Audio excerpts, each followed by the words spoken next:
Present Telugu రాష్ట్రాల్లో online betting apps ని promote చేసే వారిపై అధికారులు స్పెషల్ ఫోకస్ పెట్టారు.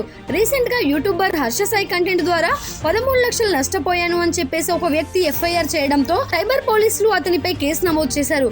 భారతీయ న్యాయ సంహిత సెక్షన్ 318 సబ్ సెక్షన్ 4 ప్రకారంగా ఇన్ఫర్మేషన్ టెక్నాలజీ చట్టంలోని సెక్షన్ 66D మీద హర్ష సాయిపై పోలీసులు కేసు నమోదు చేశారు. YouTuber local by Nani, Hyderabad కి చెందిన భయ్య సన్నీ యాదవ్ పై కూడా కేసు నమోదు చేశారు. సజ్జన్ గారు ఎక్స్ లో ఆన్లైన్ బెట్టింగ్ యాప్స్ గురించి పోస్ట్ చేశారు. ఇలా బెట్టింగ్ యాప్స్ ని ప్రమోట్ చేసే ఇన్ఫ్లుయెన్సర్స్ ని ఫాలో అయ్యే వ్యక్తులు భారీ మొత్తంలో సోషల్ మీడియాలోని డబ్బులను ఎలా కోల్పోతున్నారు అనేది హైలైట్ చేశారు.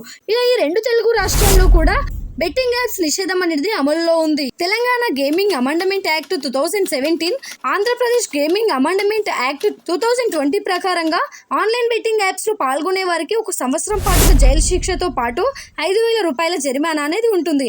అలానే ఈ బెట్టింగ్ యాప్స్ ని నడిపే వారికి 2 సంవత్సరాల జైలు శిక్షతో పాటు 10,000 జరిమానా అనేది ఉంటుంది. ఈ సమస్యని పరిష్కరించడానికి TG cyber security Chinese promoted platforms ని నియంత్రించాలని చెప్పేసి లా ఎన్ఫోర్స్మెంట్ ఏజెన్సీలను కోరారు.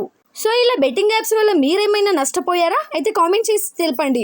అలానే మీ బెట్టింగ్ యాప్స్ నిషేధంపై మీరేమనుకుంటున్నారు అనేది కూడా కామెంట్ చేయండి. అలా మన వీడియోని లైక్ చేసి మన ఛానల్ని సబ్స్క్రైబ్ చేసుకోండి.